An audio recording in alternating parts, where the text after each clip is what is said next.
NFL is a wild sport.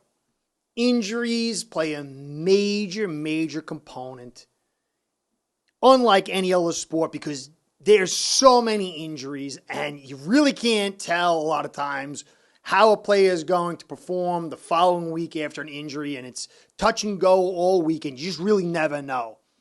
This Ravens game against the Dolphins is so interesting.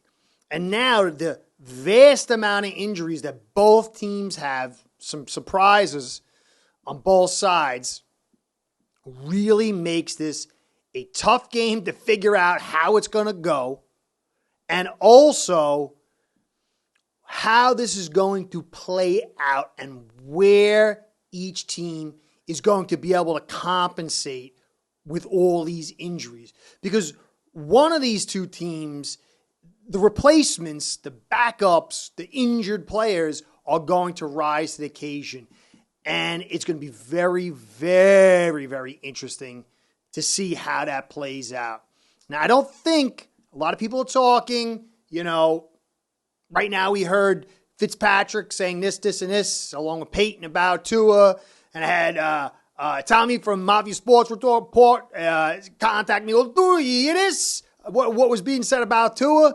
And to me, it was like, well, yeah, that's kind of like what I figured. That's what I've been talking about. The kid needs a run game. He needs an offensive line. He's got accuracy and anticipation. And, he doesn't have Michael Vick or Lamar or Allen or Mahomes talent. He's in the middle. He's like a little faster version of Breeze. So he needs a framework. So, yeah, I got it. What's a surprise there? The only thing I really disagreed with Fitzpatrick is his release. Tua's got a fast release, and that does play a major component in the RPO and the play action, and also to survive the vast amount of pressure that he's been getting, or, should it lessen in the future, lesser pressure. And then now we're talking about, Waddle and Hill going against this beat-up secondary. And while I think there is a very important story there, and I believe that is a critical factor, I believe it's secondary. To me, this game is based on the trenches. It's Miami with Austin Jackson now on the IR. And yes, Austin Jackson is backed up by lesser players than him. Little is just a little bit worse. Larnell Coleman's been elevated, or Keon Smith. And this is a downgrade. Jackson had a decent day in passing. Can't pass block or run block that day. But, he showed something. But he is better than Little, Coleman, or Keon Smith. And he's going to be out for 4 weeks. And then my man Tehran has another injury. And it's a toe. And he's coming off the knee injury, and he hasn't really practiced full time. He's kind of still rehabbing from that. And, the lower body takes a while to get back into full groove, and he's not there yet. And now you add in a bum toe. The question is, he's going to play Ravens, who are notoriously physical. Is this toe going to get exasperated or be a chronic issue for the rest of the season? His base is sort of compromised right now, getting through this knee injury. Now you add in a toe, and he's the key piece. Very concerning. Will he play? Will they? I'm sure he can play. I know without a doubt he will hit the wrong button. I know without a doubt he's going to play, or he can play. But they might hold him out because they're afraid that, if he's playing on his bad toe and it gets worse, we might see longer-term issues. So now you got Jackson out, and you got Tehran injured, and maybe now missing this game. And then they got Stanley. He might be out. So to me, it's the fronts of the Dolphins versus the offensive line of the Ravens, and the front of the Ravens versus the offensive line of the Dolphins. Now, on a side note, I'm going to do the prep for this game and the matchups and where I see really going on. But then at the end, I'm going to do a little quick study. A couple of people pointed out a play I had shown in my recent podcast of film study of Eichenberg and Tehran. There was some difference of opinion. I really didn't say anything. It was just music behind there. And some people were saying, Tehran was partly responsible or fully responsible. Or someone even said that he's worried about Tehran, that Tehran is more of a concern than Eichenberg. Brother, you hurt my feelings on that one.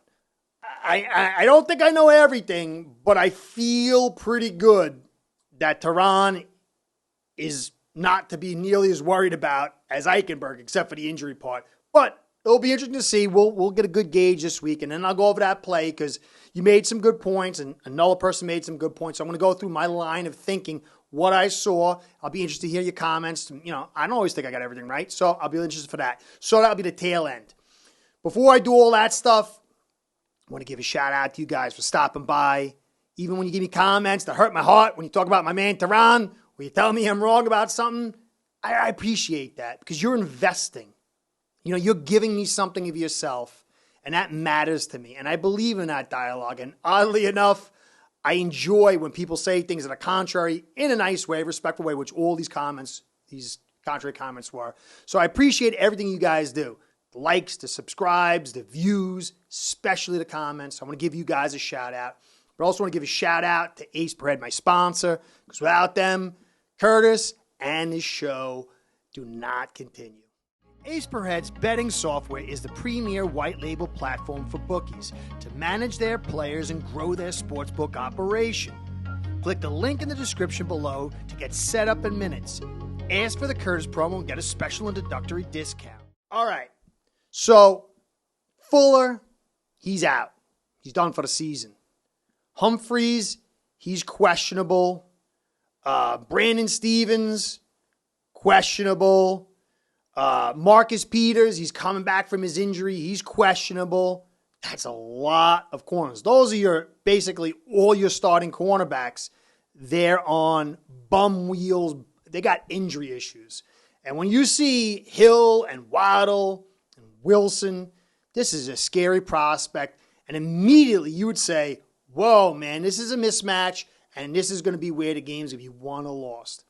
But as the contrarian that I am, I'm going to say that this is not the case.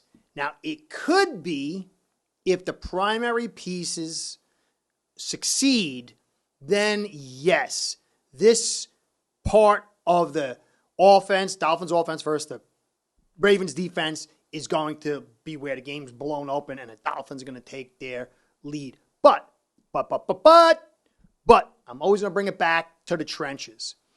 And as I said, the Ravens front versus the Dolphins front on offense and defense is going to be where the game's run. Now, I said Jackson's out, so that means we're going to have Little over there, and he can't run block at all, and he could barely pass block. He's never been successful in the NFL. Keon Smith and Larnell Coleman, we saw them in preseason, and it wasn't good. So you really got lowering degrees of Jackson, and Jackson wasn't that good. So that's a big concern. Then, Hunt, I like Hunt in this game. He matches up well with these big guys. Only concern I worry about is sometimes he loses location. He can beat on stunts. There's going to be lots of stunts. This is a blitzing defense, and we're going to see a lot of what we saw last week with the Patriots, this week with the Ravens. And it's going to look a little bit like what we saw with the Titans last year when I did that film study. I'll get into that in a second. Now, Connor Williams, some snap issue right off the bat. I was like, whoa. But it's settled down. He blocked really well, especially in the run game. But if you watch that game closely, you'll see at times he struggles with the bigger, beefy guys and a little bit with power. Feisty guy, strong for his size, knows how to use leverage, and he's not terrible with the power thing, but he is susceptible. And Ravens, when I go to their front, they got one guy that's 355. But then we got Eichenberg. I know the one brother said, Eichenberg's going to be fine. He's not that bad. And Tehran's the main issue. And, we'll see. We'll see how it plays out. You can't dismiss anything. That's a person's evaluation. We'll see it play out. And you know what? Maybe I'm wrong. But to me, you look at Eichenberg last year, you look at Eichenberg in preseason, and you look at Eichenberg in week one, and he struggles with power. He's on the ground a lot. He misses a lot of pull blocks, and he's frequently getting blown out, and you see his body buckle. So to me, there's a long trend of that. And the Ravens front are brutal, big, powerful, and deep. Now, Tehran is a really, really good player. Finesse guy. He's very smart. He understands timing and placement and all this.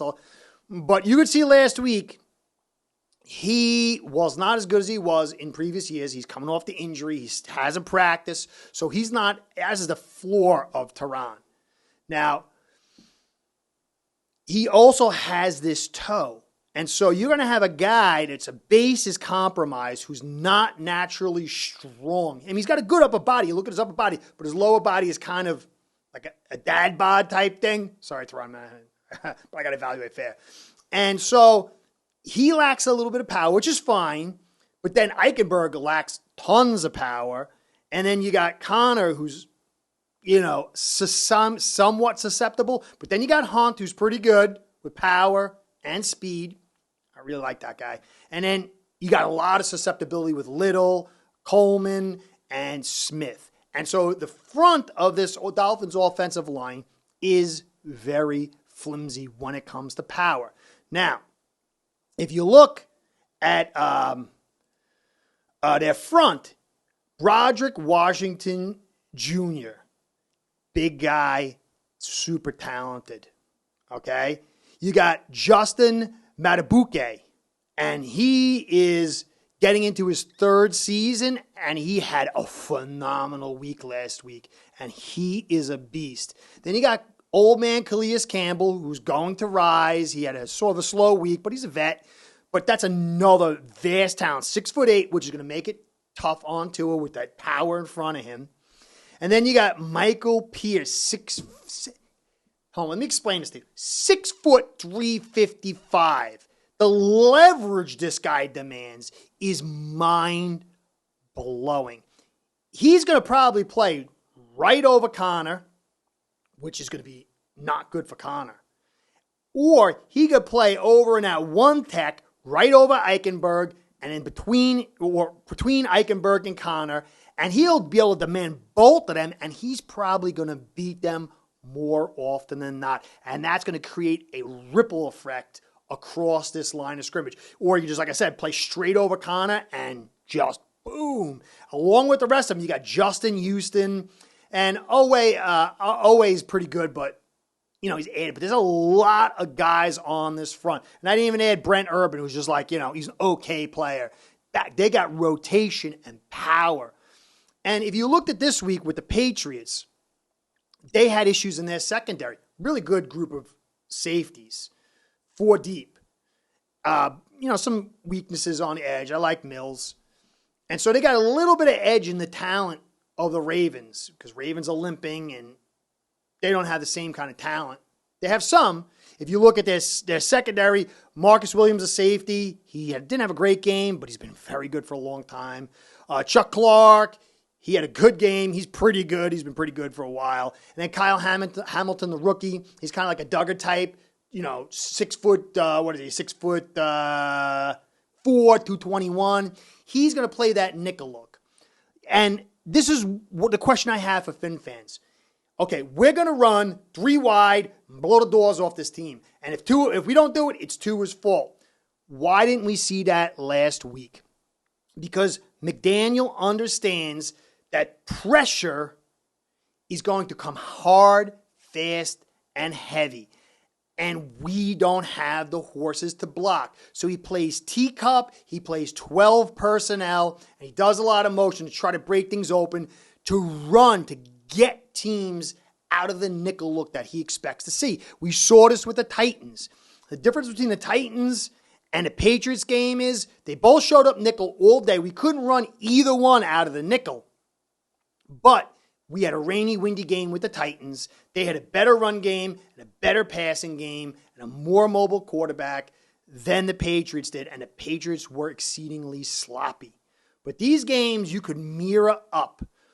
There's no way on earth you come out in 12 personnel and play teacup and you can't run a team out of nickel.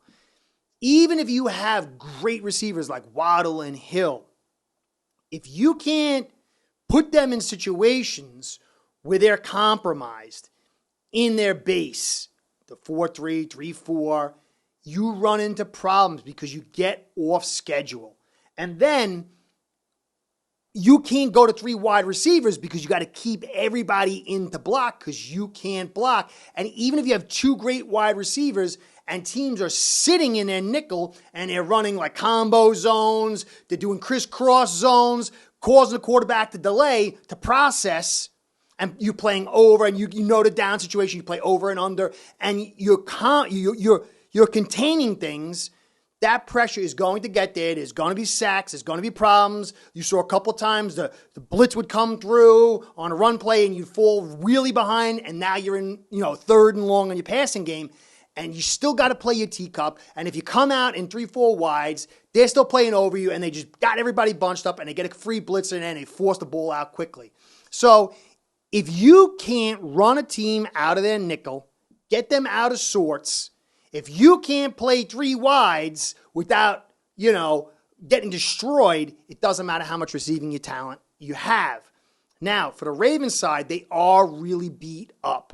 And so it could be just enough to get Hill or Waddle those big scores if a couple of these guys don't play.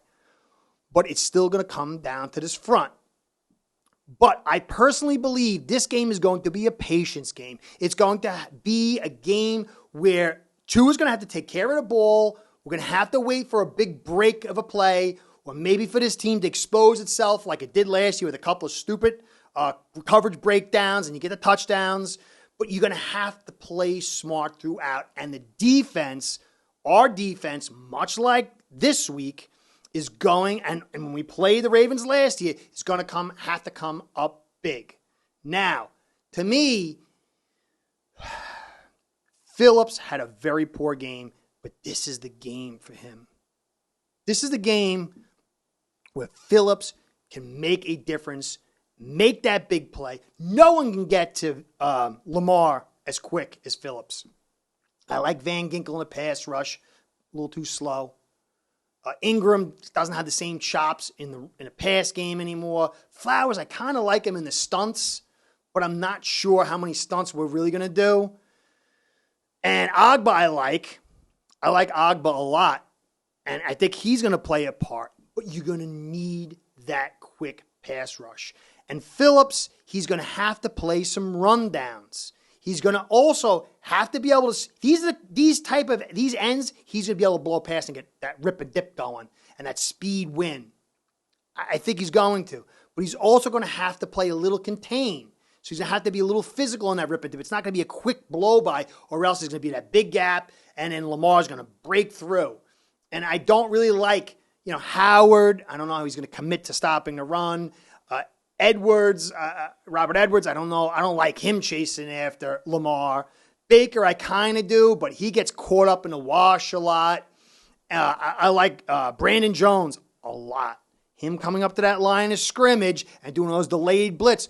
But I think the Ravens saw so much of that. They're going to have to be dialing into it. So I think Phillips being one-on-one and winning on his own without scheme is going to be critical. And he needs to have his biggest game. He's the only guy that really, on that front, really, almost anywhere on the defense besides like Holland, and even Holland is that athletic. Phillips is ultra athletic and fast and explosive. And if somebody can spy or get to or rush, or it's got to be him on Lamar. Because while I think you can get some guys out there, they're going to get in there, and then he's just so quick he's going to escape. But Phillips, I think, can play the big part. It's really, I got my spotlight on him. And so this back and forth is really what I think it's going to be until somebody makes a big mistake. Lamar, he had an okay game last week. The receivers, they're trying to show something. I worry about Needham. I worry about even Howard chasing these guys with Lamar moving around. We're going to have to contain him. And I'm not sure if we're going to be able to run the zero as effectively as we did last time. So this is going to be really interesting. It's come down a couple of big plays. I think it'll come down to Hill and Waddle and Edmonds maybe popping something. Or, with the defense maybe breaking down, it's going to come down to Lamar making an explosive play and breaking out. But then I feel like Phillips is going to have to be that X factor. Anyway, this is how I'm seeing the game. Injuries are still unknown. Teron might not show up. He might show up. They might be out 3 cornerbacks and, calling Harbaugh's grandmother to come play in the secondary, and that changes everything. It's an unknown. There's a lot of question marks. Stanley is doubtful, and I don't think you're going to see him. So it will be very, very interesting game. But I just want to say this last thing before I go on to the little film thing. Fin fans, we have to be a little more savvy because right now, Tua's getting put up there as the sacrificial lamb. And not to say that he is not on the level of an elite quarterback. The only way he's going to get there is through his processing speed, and if he gets an offensive line to block, he can run his play actions, and it's going to take time to develop that. At this stage, he does not have the ability to scramble and break out there and do all this stuff. He needs to play within a framework until he can get good enough to enhance that framework to a very high level. But let's say he gets injured, and we bring somebody else in there, or he's the sacrificial lamb, and everyone says, if we get rid of Tua and get another quarterback, we're going to be fine. The Dolphins have a way of putting people up there to sacrifice them to keep you looking this way when you really should be looking that way. Because you might not like Tua and you might like McDaniel, but once Tua goes down and this offensive line continues to, like a black hole, drain everything, McDaniel will be next on the chopping block. And to me, we savvy Fin fans need to understand this offensive line has been a major problem for a very long time. It sucked the life out of so many players and so many teams and so many coaches. Not to say these coaches, players, and teams were the greatest things since sliced bread, but clearly it's a black hole. We've spent a big salary on Teron, big salary on Connor, second and third on Eichenberg, a second on Hunt, a first on Jackson, 2 fourths on Kinley, who's now gone, a third on Dieter, who's now gone. And what do we got? Bubkiss. This offensive line right now is only slightly better than last year. Slightly. I mean, it could change. Guys could step up and whatever. But this offensive line is forcing us back into 12 personnel. I did a whole thing on this. Go look at all the teams that you have good quarterbacks. Are they playing 12 personnel this much? No, because their franchise has built good offensive lines. This 12 personnel is going to restrict everything we do. It's going to restrict the quarterback, whoever's in there. It's going to restrict the running back, whoever's in there, because we can't run block even with everybody and their mother in there. And eventually it's going to restrict McDaniel, and everybody's going to look bad. But we need to keep our eyes on the designer and the purchaser of the products, Chris Grier. Chris Grier is able to get some pieces like Empey. I like Empey who getting brought in here. I think he could play. To me, I would put Robert Jones in there. Maybe Empey in there, put Robert Jones on the right guard, and put Hunt at right tackle. Teron, Empey, Connor, Jones, and Hunt. And you got some beef, and you could do something. It might restrict a little bit of the zone stretch. But if this offensive line crumbles with all the vast resources I just talked about, it's got to be on Grier. Same token, if we win and we go someplace, then he needs to get a huge amount of credit. But he's got to be the focus. He is the guy who put the team together, and this offensive line is by far the ugliest wart on the team. And whatever you think about Tua is not nearly playing as to the level of this offensive line, which is atrocious. Atrocious. Anyway, let's get into this last play here. I really want to hear your thoughts. A couple people said something. All right, so on this play, you can see we're running play action. All right, so Teron and Eichenberg are supposed to give a zone stretch look, which means they make their movement to the outside. And you can see Eichenberg puts his hand on Teron's shoulder. That's because that's the distance he's supposed to be with him. He's not saying hi to him. He puts his hand on him because that's the positional relationship he needs to occupy. Now, Tehran, he should have given maybe a little bit more, but he's got a linebacker behind him that he's supposed to look like he's going to hit because this is play action. Now, Connor had a guy in front of him, and you could see Eichenberg, he kind of looks towards him, but when he looks towards him, he loses that positional relationship with Tehran, who then maybe didn't give enough arm jab, looks back and realizes too much penetration, and now Eichenberg, it comes one-on-one with the rusher. And whatever Tehran did or did not do, you cannot get ripped, dipped, and dumped in a split second and not have a bit of the focus on you. Eichenberg did not even slow him down practically. And so I understand what people are saying about Tehran. I never said that Tehran was perfect on this one. I just showed that he got destroyed. And I did all the plays kind of in a row. He was destroyed. He had to keep positional relationship, look like he was doing his own stretch move, keep the guy in front of him so Tehran could get to the second level because he doesn't know what's going on there, and keep that look. But then when it didn't happen, it broke down and there was that penetration, he got hit. He offered no resistance, rip, dip, and dump, and then Tua got sacked. And so that was my thought process on that. So I want to hear what you guys have to say. Maybe I'm right, maybe I'm wrong, but that's my take. Anyway, this is a big game. If the Dolphins can even lose a close one or even win,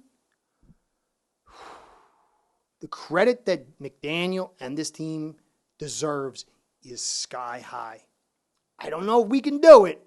I do think we can keep it close if we're smart, if we're patient. Winning it, I don't know. But I'm going to do my son wants to watch the game again this week, so I'm going to do a fan version again right after the game. I'm going to watch as a fan because I want my son to be a Dolphins fan. So, and I had some people say, hey, man, we like you doing the fan thing. So Sunday, I'm going to be a fan. I'll have a fan response after the game, right after the game, so I can be totally a crazy dude. You're going to have to put rabbit ears on what I say because I'm a maniac, and it might not be with my brain. But then I'll get right back into the evaluate after that. But let me tell you, if we win that game, I might do fan podcasts for the rest of the week. That's how I'm getting already get excited. That's how excited I would be if we win. I mean, it would be, I remember the playoff game against Baltimore, and I remember believing we were going to do it with Chad, and then we got dumped, and it's been like a downer since last year, and I still respect this team. So if we can take them or even keep it close, I believe the ceiling is looking very high. And it's still possible with all these injuries. Great game. Be ready, guys. This is going to be a fun one, hopefully. I mean, it's going to be interesting. It's going to be wild. Wild. Anyway, as Kurt's saying, Fin fans, believe until proven otherwise. Maybe we will have, as some people are saying, the 50th year of our perfect season, another one. Until it's not happening, it's happening. Kurt saying, catch you next time. Thanks for stopping by. Go Fins. Let's give this one some magic, guys. Building your own online sportsbook today by getting signed up with aceperhead.com service that'll allow you to book action on sports from all around the world.